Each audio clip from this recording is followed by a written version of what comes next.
para obtener un circuito dial de su original, tendríamos que poder intercambiar cada una de sus variables y conceptos. Y pues para esto lo vamos a explicar por este ejercicio que nos pide que encontremos el circuito dual y comprobarlo. Primero tenemos que plantear nuestra variable de corriente como I1 y I2. Ahora vamos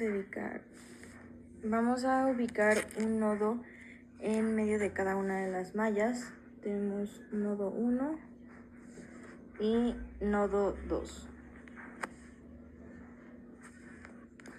Y vamos a representar el nodo de referencia con una línea y que esto nos va a servir para el teorema de dualidad. Ahora vamos a sustituir cada uno de los elementos por su concepto dual. Por ejemplo, si tenemos nuestra fuente de voltaje, vamos a cambiarla por una fuente de corriente. Y bueno, para esto es importante considerar que un elemento compartido por dos mallas, que como en este caso sería el inductor, pues me va a dar origen a un elemento compartido por los dos nodos respectivos. Y un elemento que no está compartido como la fuente me dará origen a un elemento que estará conectado entre el nodo respectivo en la malla 1. Entonces su elemento dual estará conectado entre el nodo 1 y el nodo de referencia, que sería de esta forma.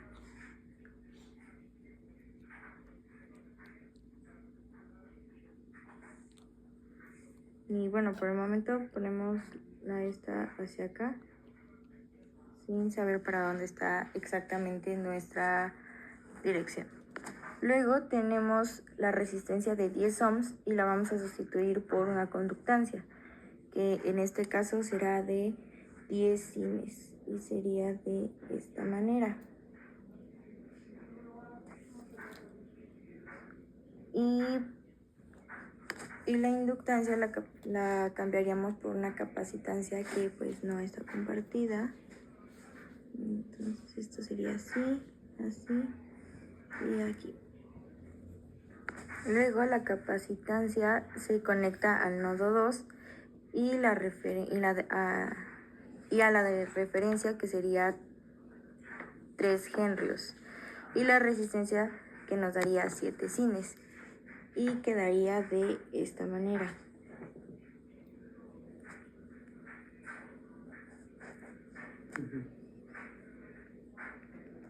Con 3 henrios y 7 sines.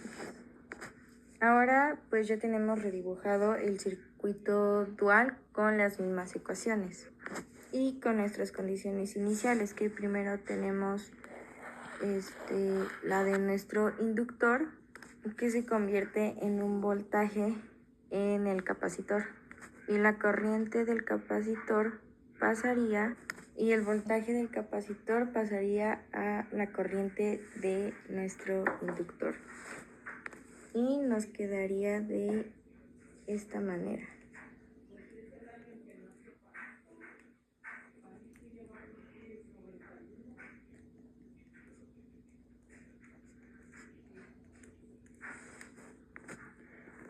Y con el circuito original comenzaremos a obtener las ecuaciones de malla.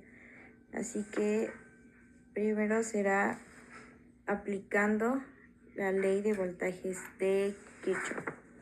Tenemos nuestro voltaje más nuestra corriente en I1 más nuestro inductor por la derivada de la corriente 1 menos la corriente 2,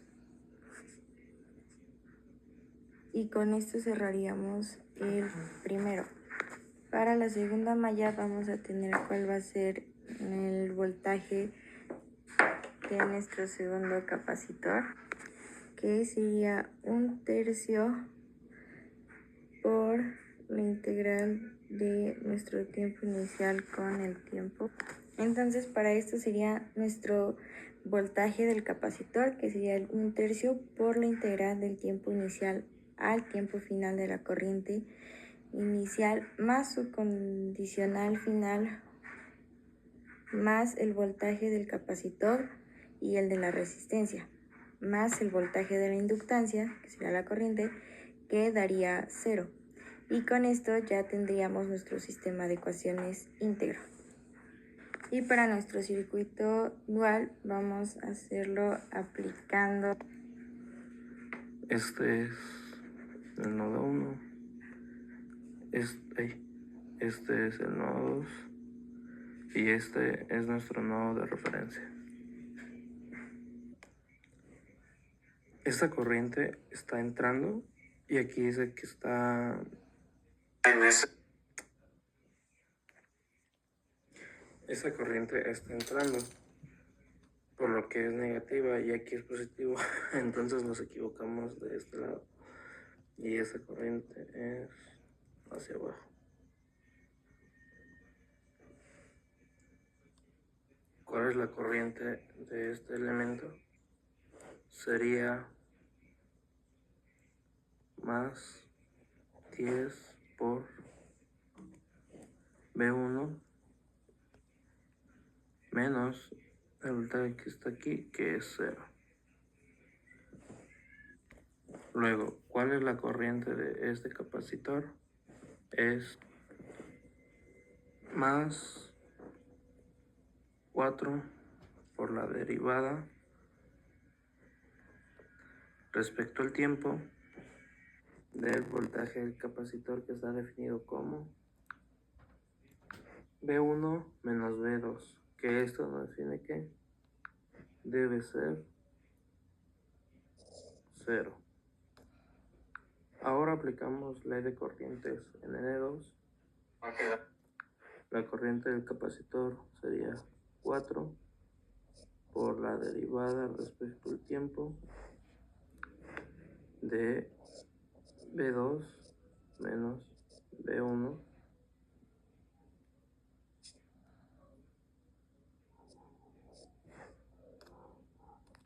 Después, ¿cuál va a ser la corriente del inductor?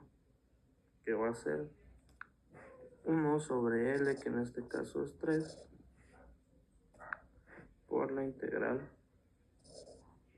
desde el tiempo inicial hasta el tiempo final del voltaje 2 diferencial del tiempo